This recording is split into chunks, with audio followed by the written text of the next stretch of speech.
পৃথিবীর সবথেকে সুন্দর এবং মায়াবী জায়গা যদি বলতে চান তাহলে এক কথায় বলা যেতে পারে সিকিমকে। এই সিকিমে এমন কিছু জায়গা আছে যেখানে গেলে আপনি আপনাকেই নতুন করে খুঁজে পাবেন। পাবেন প্রকৃতির সঙ্গে একেবারে চোখের সামনে হাতে হাত মিলিয়ে কথা বলতে। যেখানে গেলে পাবেন একেবারে পলিউশন মুক্ত সুন্দর এক প্রাকৃতিক পরিবেশ। তাহলে চলুন বেরিয়ে পড়ি সিকিমের সব থেকে ফেমাস এবং সুন্দর জায়গা, সেটি হলো নর্থ সিকিমের লাচুংয়ে। কাছে যদি জল থাকে না দাদা, একটু জল বেশি করে খাই। দেন বরফে দিদিভাই ঢুকে গেছে, পুরো হাঁটুর ওপরে বরফ হয়ে গেছে। গাইস পুরো গিজগিজ বরফে আর একটু উপরে যাব। যে এটা কিন্তু পুরোটাই কিন্তু বরফ গলা জল।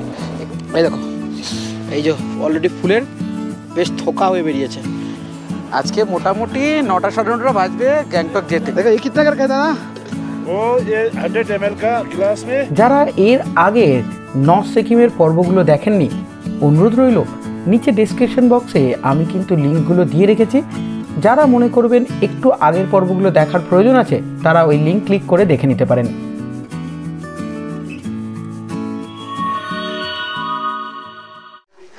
গুড মর্নিং বন্ধুরা, এখন বাজে 6:30। আমি উঠেছি ঘুম থেকে 5টার সময়, উঠে পুরো ফ্রেশ হয়ে নিয়েছি। এবারে এখান থেকে 6:30 বাজে এখন বেরোবো একটু বাইরে, ব্রেকফাস্ট করতে হবে। ব্রেকফাস্ট করে এখান থেকে আমাদের বেরোতে হবে একদম সোজা ওই ইয়াংথাং ভ্যালি 0 পয়েন্টের দিকে। তো জানি না আজকে 0 পয়েন্ট পর্যন্ত যাওয়া যাবে কি না। কাল রাতে বৃষ্টি হয়েছে অনেকটা, যদিও আমরা সমস্ত সব কিছু বলে রেখেছি, জানি না এখন কী অবস্থা রয়েছে, রাস্তার ওপর ডিপেন্ড করছে। এটা ওদের এন্ট্রান্স পয়েন্টটা, এই যে বেশ কিছু ছোটো ছোটো গাছ দিয়ে সাজানো। এখানে সব জায়গাতেই এই ছোটো ছোটো গাছগুলো খুব দেখা যায়, মানে ক্যাকটাস টাইপের বা ধরুন অর্কিড টাইপের যে সমস্ত সেগুলো। আর এখান থেকে বেরোলে আর সকালবেলা করে এই ধরনের একটা হয়, এটার আমি নামটা ভুলে যাচ্ছি, কী যেন বলে, সকালবেলা করে এরকম দিয়ে দেয়, আশপাশটা পুরো সুন্দর একটা গন্ধ মতন ছাড়ে, ওই ধুনোর কাজ করে বলতে পারেন।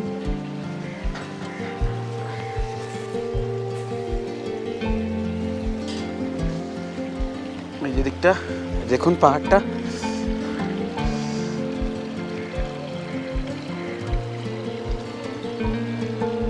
তো এইটা হলো আমাদের ট্রাভেলিং এই পুরোটাই। একটা জিনিস ভালো দেখলাম, এখানে কিন্তু কাঠের ঘর, আমাদের ঘরটাও কিন্তু কাঠের ছিল, কিছুটা পোর্শন কাঠের ছিল, কিছুটা কংক্রিট ছিল। আর এখানে কিন্তু মানে খাওয়া দাওয়াটা যেমন হয়ে থাকে লাচুংয়ে সেরকম।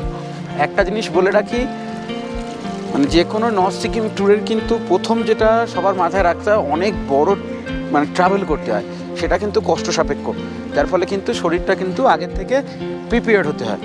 তো আমার মনে হয় এখানে আসার আগে মেন্টাল প্রিপারেশন একটা বড় দরকার এই নর্থ সিকিমের, এখন যারা আসছেন, কারণ রাস্তাটা কিন্তু বেশ বেশ বেশ কঠিন। আর এই দেখুন আশপাশটা এরকম, ভিউটা এখান থেকে খুব ভালো। হোটেল থেকে বেরোলাম আর সামনে একটা বিশাল বড় পাহাড়, তার মাঝখানে ছোট্ট দেখুন একটা ঝর্ণা নেমে আসছে। এর আগের বারে যখন আমরা এসেছিলাম তখন এই যে ব্রিজটা, এখানে একটা ব্রিজ আছে,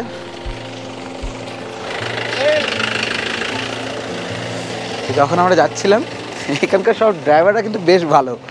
আচ্ছা, এই যখন যাচ্ছিলাম আমরা এসছি যখন, তখন ওই ব্রিজটা দিয়ে এসেছিলাম, ওইখানে আমি ব্রিজটা দেখাচ্ছি, ওই যে ওইখানে যে ব্রিজটা ছিল ওই ব্রিজটা দিয়ে এসেছিলাম। ওটা দেখতে পাচ্ছি এখন ভেঙে গেছে আর কি, মানে লাস্ট টাইম যে প্রবলেম হয়েছিল তার ফলেই মনে হচ্ছে ভেঙে গেছে।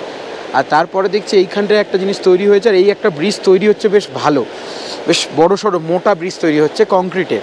ওটা কিন্তু ছিল একটা ওই যেগুলোকে বলে না কি ঝুলন্ত স্টিল ব্রিজ, সেই ধরনের ছিল, বা আয়রন ব্রিজ বলে না, ওই ধরনের ছিল। এখানে কিন্তু অনেক অনেক হোটেল আছে, ভালো মন্দ সব রকম পাবেন।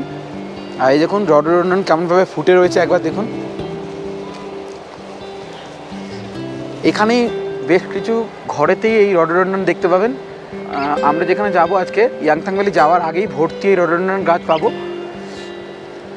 আর কি সুন্দর জায়গাটা দেখুন, খুব সুন্দর, আমার খুব ভালো লেগেছে জায়গাটা। 0 পয়েন্ট খোলা আছে কিনা জানি না, কিন্তু গিয়ে দেখতে হবে। চলুন যাওয়া যাক এখন রুমেতে। রুম থেকে এবারে এসে একটু ব্রেকফাস্টটা করে তারপর বেরোবো।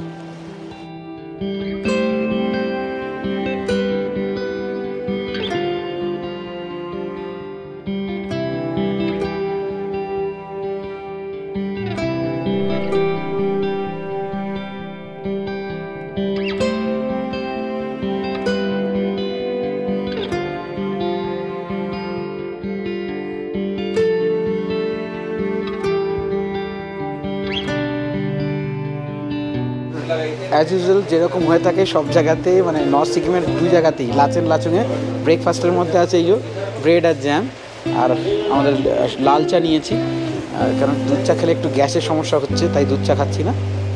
চলো ব্রেকফাস্টটা শেষ করে গাড়িতে উঠতে হবে আর বেরোতে হবে। এখন বাজে সকাল 7:40 আর আমরা বেরিয়ে পড়লাম লাচুং থেকে 0 পয়েন্টের উদ্দেশ্যে।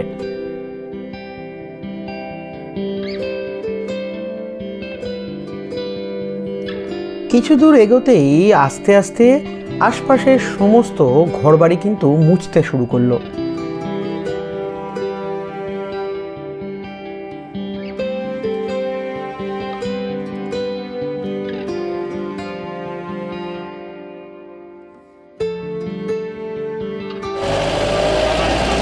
এই গাছগুলো সবই রডোডেন্ড্রনের গাছ, যদিও এপ্রিল মাসের দিকে কিন্তু এখানে ভর্তি গাছ মানে ফুল থাকে আর কি, সেটা এখন নেই, বরফ দেখা যাচ্ছে।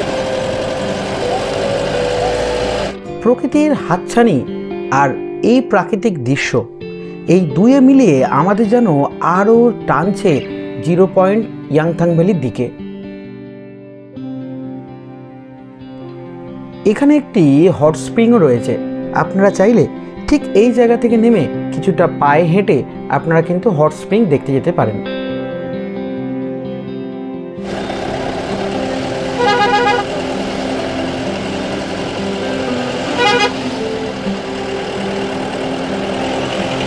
এটা হলো ইয়াংথাং ভ্যালি, তো এখানে বহু রকমের জিনিসপত্র বিক্রি হয়, চাইলে কিনতে পারেন। এখানে বহু লোক এসছে, বহু লোক দাঁড়িয়ে আছে, আমরা ঘুরে আসবো।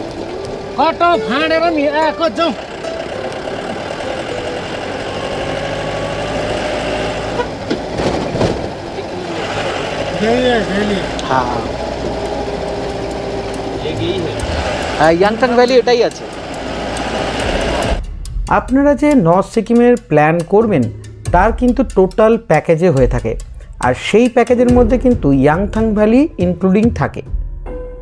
কিন্তু আমরা যেটা যাচ্ছি সেটা হলো 0 পয়েন্টের দিকে আগে, আর এই 0 পয়েন্টের জন্য আমাদের গাড়ি নিয়েছিল 3500 টাকা। 0 পয়েন্টে যেতে গেলে ইয়াংথাং ভ্যালি থেকে কিছুটা উপরে উঠে যেখানে গিয়ে পারমিশনটা করতে হয় সেটা হলো এইখানে। তো আমাদের ড্রাইভার দাদাই পিছনে গেছে আমাদের গাড়িটা রেখে, তো ওখানে তো ভিডিও করা এলাও নেই, এরকমভাবেই দেখালাম। আর এখান থেকে আমাদের মোটামুটি আর 15-20 মিনিটের মতো লাগে। আমরা ছিলাম এই গাড়িতে টোটাল 10 জন, তাই 3500 টাকা যেটা আমাদের পড়েছিল এই নর্থ সিকিমে 0 পয়েন্ট যাওয়ার জন্য সেটা সকলে মিলে ভাগ করে দিয়ে দিয়েছিলাম। ইয়াংথাং ভ্যালি ক্রস করার পর প্রাকৃতিক দৃশ্য আরও সুন্দর হতে শুরু করলো, সঙ্গে বাড়তে থাকলো ঠান্ডার পরিমাণ। ঠিক আছে গাইস, পুরো গিজ গিজ বরফে, আরেকটু উপরে যাবো এখন।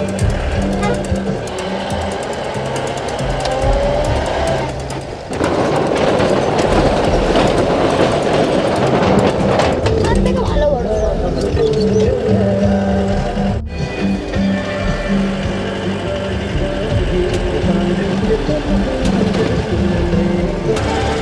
যে বাইরে রয়েছে এইগুলো বাংকার আছে।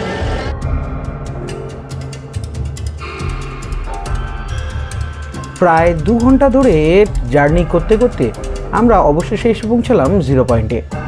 বরফ রয়েছে, আর এই বরফের মধ্যে একটু সাবধানে যেতে হয়, তার একটাই কারণ কোথায় গর্ত আছে জানা যায় না। এখানে কিন্তু বুট ভাড়া পাওয়া যায়, 50-100 টাকা করে নেয়। কেমন লাগছে বলুন আপনারা, কেমন লাগছে? 0 পয়েন্টে আসবেন তো? চলে আসুন, আর দেরি করে লাভ নেই, চলে আসুন। দেখুন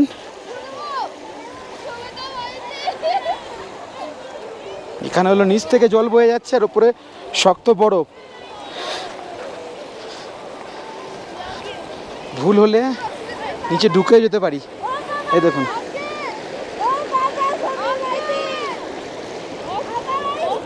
পা ঢুকে যাচ্ছে, হুড় করে পা ঢুকছে। এই যে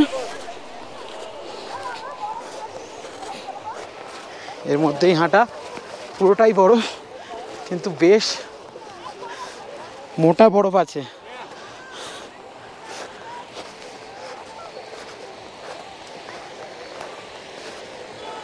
এই যে নদীটা বয়ে যাচ্ছে। Hearts beat to the city streets. We began to feel the fire.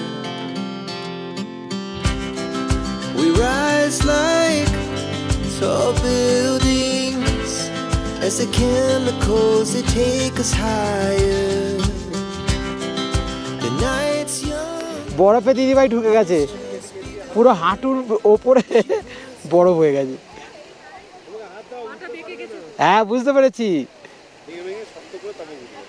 এইরকম ভাবে ঢুকে যায় মানে বোঝা যায় না যে ভেতরে কোথায় কতটা বরফ জমে আছে। মানে গর্ত থাকে তো সেগুলো অনেক অনেক বরফ জমে আছে, আর তার পাশেই হয়তো উঁচু পাথরটা হয়তো বরফ নেই, তো যেই পা দেবেন পুরো ঢুকে যাবেন আর কি। এই হলো ব্যাপার, এই যে হলো 0 পয়েন্ট। যে কোনো নর্থ সিকিমের মেন অ্যাট্রাকশান এই 0 পয়েন্ট। ঠান্ডা কিন্তু বেশ লাগছে, হাওয়াও চলছে একদম কনকনে। মোটামুটি এখানে এলে দুটো জিনিস মনে রাখবেন, একটা প্রথম হলো জল বেশি খেয়ে আসবেন, দ্বিতীয়ত অক্সিজেন সিলিন্ডার সঙ্গে রাখবেন, আর অবশ্যই সানগ্লাসটা কিন্তু থাকা প্রয়োজন, নাহলে কিন্তু মুশকিল হয়ে যাবে, কেন এই রিফ্লেক্টে চোখে কিন্তু বেশ ক্ষতি হয়। কষ্ট করতে করতে উঠলাম, এদিকটা সেরকম কিছু নেই, কিছু লোক সেই মাথায় উঠে বসে আছে। হাঁপিয়ে গেলাম না, একটু উঠলেই কিন্তু লোক হাঁপিয়ে যাচ্ছে। সকলে এসে কি মজা করছে দেখুন, এই গ্রুপে এলে এরকম মজা পাবেন, নিজের ফ্যামিলির সঙ্গে এলে মজা পাবেন, বন্ধুদের সঙ্গে এসে মজা পাবেন, হেভি জায়গা। বেশ মজা করে এবারে গাড়ির দিকে যাই। এক্ষুনি দেখতে পেলাম একজনের অক্সিজেনের একটু সমস্যা হচ্ছে, তো সকালবেলায় যদি জল বেশি করে না খান আর সঙ্গে যদি অক্সিজেন না নেন তাহলে মুশকিল কিন্তু। কিতনা করকে হ্যাঁ দাদা? 50 का 50 দিজিয়ে দিজিয়ে এক দিজিয়ে এখানে দেখেন সব রকম পাবেন, বিয়ার থেকে শুরু করে সব রকম পাবেন এখানে। देखो ये लगो ये लाचुन का वाइन सर, लाचुन का वाइन देखो, ये कितना करके है दादा? वो ये 100 ml का गिलास में हाँ आपको 100 रुपीस पड़ेगा। 100 ml का 100 रुपीस, हाँ बोतल ले जाने से 600 पड़ेगा। 600 पड़ेगा। वाह, चा वगैरह मोमो वगैरह सब मिल जाएगा, তাই তো? মানে চা মোমো যা পাবেন সব পাবেন আর কি। আর এই যে ছোলা আমরা নিয়েছি, আমার ছোলা খুব ভালো লাগে এখানে। এই তো প্লাস্টিক ও হাত দিয়ে খাবো, ঠিক আছে ऐसे होना चाहिए।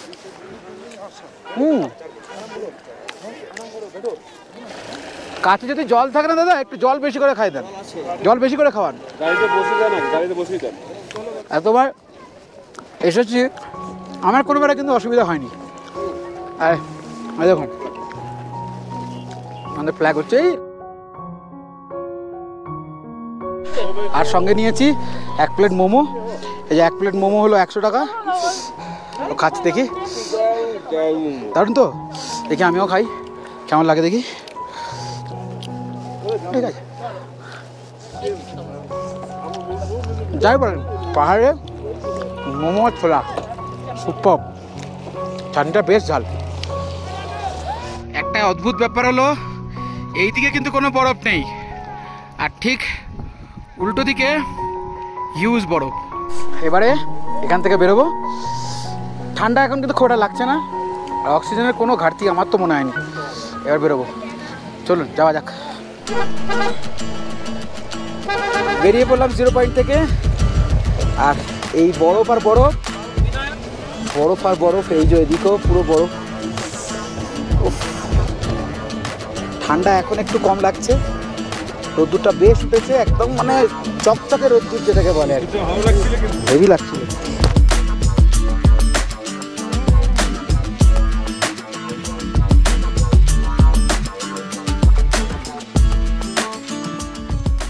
আমরা চলে এসেছি প্রায় ইয়াংথাং ভ্যালিতে, এই যে সেটা।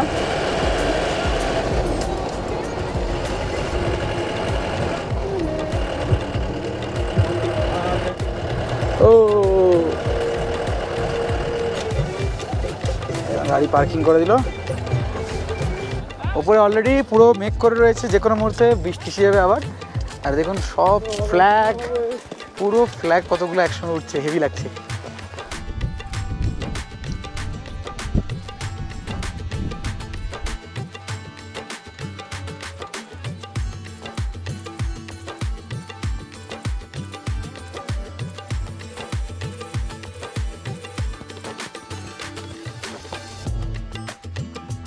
এবারে লাচুং যে নদীটা ওর একদম কাছে যাব। এইখানটায় পুরোটাই কিন্তু ছোট ছোট যে ফুল হয় না, যে কি বলবো, আমাদের ওখানে যেমন ঘাসের ফুল হয় ওরকম টাইপের এখানে ঘাসের ফুলগুলো কিন্তু বড় বড় হয় আর ভর্তি হয়ে থাকে। গতবার আমরা সেটা দেখতে পেয়েছি, এবার কিন্তু আমার কপালে সেটা জুটলো না, কারণ আমরা এসছি এই টাইমে এখানে বরফই থাকে বেশিরভাগ সময়, আর বরফগুলো একদম গলে যাওয়ার পর বেশ মাসখানেক পর তখন গিয়ে কিন্তু ফুলগুলো হয়। তো সেটা কিন্তু এবারে সেটা আমরা পেলাম না। যাই নিচে যাই।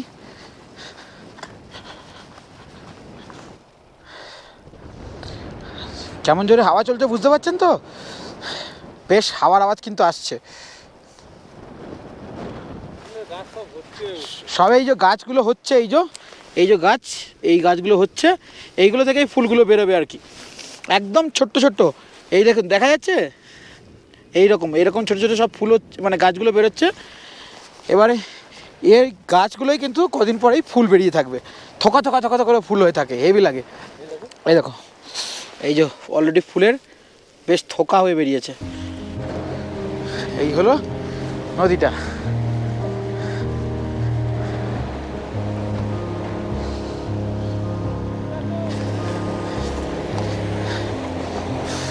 অপূর্ব লাগছে, পিছনে নদীটা দেখা যাচ্ছে তো, নদী কিন্তু বেশ জোরে বয়ে যাচ্ছে, যদিও এটা কিন্তু পুরোটাই কিন্তু বরফ গলা জল।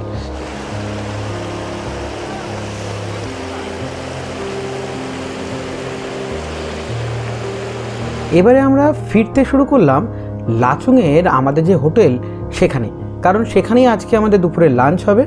আর লাগেজগুলো সেখান থেকে নিয়ে আমরা বেরিয়ে পড়ব একেবারে সোজা গ্যাংটকের উদ্দেশ্যে। এখন বাজে 2:05 বাকি, আর আমরা এসে পৌঁছালাম আমাদের হোটেলতে। এখানেই লাঞ্চ হবে, এখানে লাঞ্চ করে আমরা তারপর বেরোবো। আজকে মোটামুটি 9টা সাড়ে 9টা বাজবে গ্যাংটক যেতে, যতটা আমি মানে এই যে টাইম যা এখন যা হয়ে রয়েছে তাতে হিসাব করলে ওরকমই টাইম লাগবে। ডিমের ঝোল, ডাল আরও অন্যান্য অনেক তরকারি দিয়ে সেরে ফেললাম দুপুরের লাঞ্চ। খাওয়া দাওয়া কিন্তু এক কথায় বেশ সুন্দর ছিল। আমাদের গাড়ির যে ড্রাইভার ছিল সে কিন্তু সোজা আমার কাছ থেকে ক্যামেরা নিয়ে ঢুকে পড়ল রান্নাঘরের দিকে। यहाँ रहेछ आलु भाजा, यहाँ छ डिम करी, यहाँ बन रहा है के भन्छ यसलाई रोस्ट खाना बन रहा है। हमारा यूट्यूब चैनल में सब्सक्राइब लाइक कीजिए। हाँ भैया कैसा है? बढ़िया है आप लोग? अब खाना खाया ना, बहुत अच्छा है खाना। उधर भैया कैसा है? आप लोग कहाँ से आया? শিলিগুড়ি। বেরিয়ে পড়লাম লাচুং থেকে, টাটা লাচুং। আর এই লাচুং এমন একটা জায়গা যেখানে বারবার আসতে মন চাইবে, কিন্তু এই ট্রাভেল করতে কারোর ইচ্ছে চাইবে না।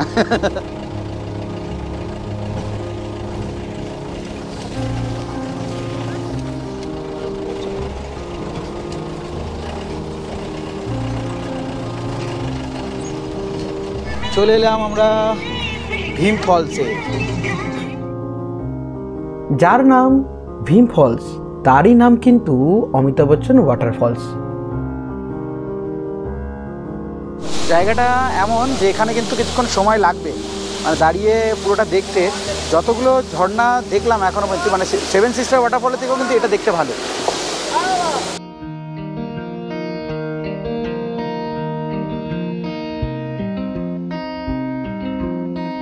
অমিতাভ বচ্চনের মতন বেশ লম্বা এই ওয়াটারফলস, তাই এর নামকরণ করা হয়েছে Amitabh Bachchan waterfalls.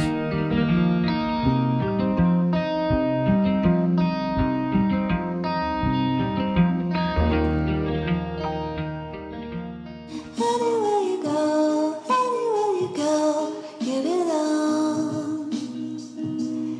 Anywhere you say. হঠাৎ করে ভাবছেন অন্ধকার হয়ে গেল কিভাবে? না না, অন্ধকার হয়নি, এটি হলো টুং টানেল। এই টানেল থেকেই কিন্তু বেরোতেই আবার একটি পরিবেশ বদল হবে।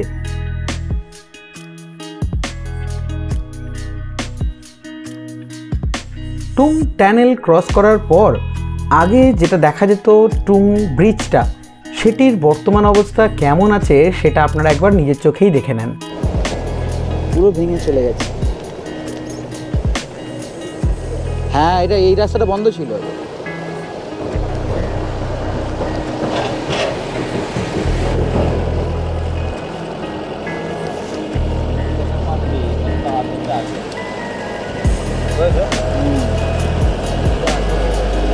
এই পাথর এসে পড়ে আর নষ্ট হয়ে গেছে। গাছ সব ঘাস জন্মে গেছে ওর উপরে, কি ডেঞ্জারাস। হ্যাঁ হ্যাঁ হ্যাঁ হ্যাঁ, ওই তখন যে বারটা হয়েছিল না, ওই ওই ওই যে বড় বড় পাথর পড়েছে না, ওগুলো পড়ে ভেঙে গেছিলো আর কি, ভেঙে চলে গেছে।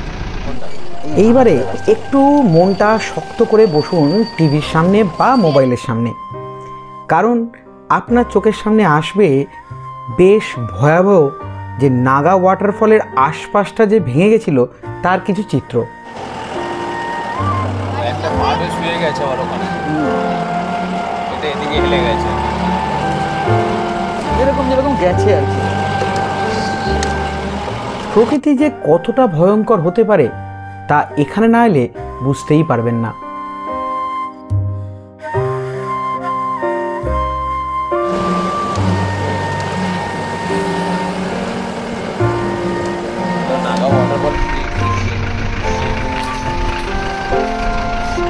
এইখানকার বাসিন্দারাই শুধু জানে যে তখন এখানে কি পরিস্থিতি হয়েছিল।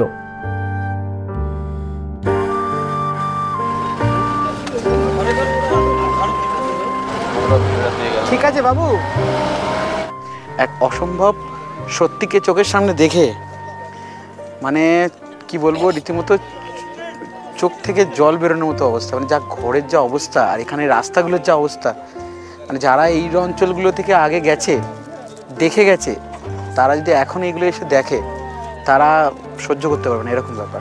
আমি আগে তো অনেকবার গেছি এখান থেকে, তো এখন এবারে দেখে সত্যি বলছি মানে কিছু ভাবার বাইরে আর কি।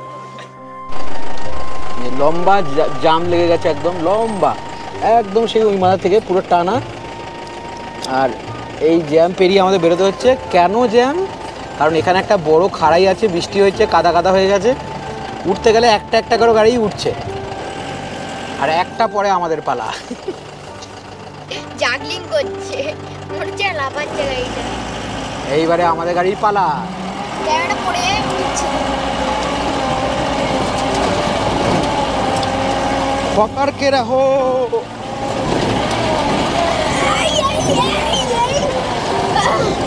ভয় পেয়ে গেছিলাম আমি। আস্তে আস্তে, চিন্তা করো না।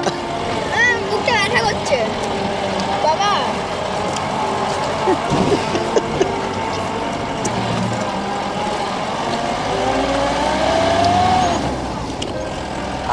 আমরা উঠে পড়েছি, এইবার ভালো রাস্তা চলছে। এখন বাজে 6টা আর অন্ধকার অলরেডি হয়ে গেছে।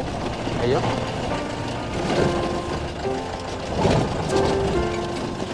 ফিরতে ফিরতে বেশ রাত্রির হয়ে গেছিল, আর আমরা অনেকক্ষণ জার্নি করতে করতে একটু ক্লান্তও হয়েছিলাম, তাই ড্রাইভার দাদা এইখানেতে দাঁড় করিয়ে দিয়েছিল। একটু ফ্রেশ হওয়ার টাইম হয়েছে, আর সঙ্গে একটু চা কেনা হয়েছে, লেবু চা। দুধ চা খেলে গ্যাস হচ্ছে বলে খাচ্ছি না।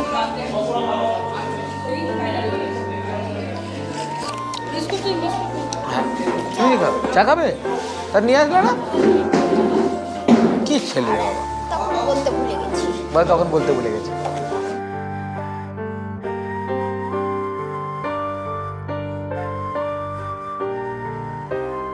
একবার দেখুন দূর থেকে গ্যাংটক শহরটা কি সুন্দর লাগছে এই রাত্রির বেলাতে। অবশেষে প্রায় রাত্রি 9:40 নাগাদ আমরা এসে পৌঁছালাম গ্যাংটকেতে। আর গ্যাংটক থেকে আমাদের হোটেল ওয়েস্ট পয়েন্টের ঠিক পাশে ছিল, তাই একটা ট্যাক্সি করে চলে এলাম ওয়েস্ট পয়েন্টের সামনে। এবার আমাদের এই রুমটায় পড়েছে 102। এইরকম মোটামুটি বিশাল বড় রুম পেয়েছি ফিরে এসে।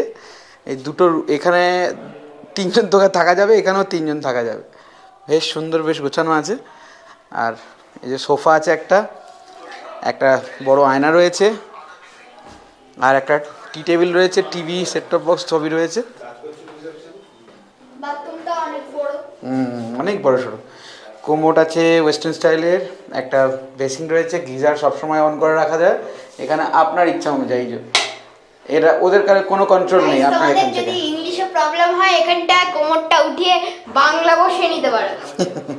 রাতে এখন বাজে 11টা বাজে, জাস্ট 5 মিনিট বাকি। আর আমরা ওইখান থেকে মানে নর্থ সিকিম থেকে ফিরে এসে এখন খেতে বসেছি। আর সবাই এখন অবধি জেগে আছে শুধু আমাদের জন্য, মানে আমরা খাবো, মানে হেড কুক থেকে শুরু করে সবাই, প্রতিটা স্টাফ। কারণ কি আমরা খাবো তারপরে তারা খাবে।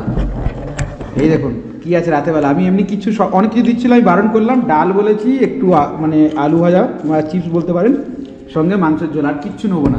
কেন অলরেডি অনেক রাত্রির, বেশি ঝামেলা করে লাভ নেই। এখন তো হচ্ছে কিন্তু দই আছে, আরও অনেক কিছু আছে, কিন্তু আমি সেটা বলেছি খুব একটা দরকার নেই, কারণ রাত্রেবেলা আমি বিশেষ খাই না, তাও অল্প কিছু খেয়ে আমি ঘুমাবো। এই যে ডাল ফ্রাইটা আমি নিচ্ছিলাম না, দাদা দিল, সত্যি বিভৎস খেতে, দারুণ খেতে, হেভি খেতে, হেভি খেতে।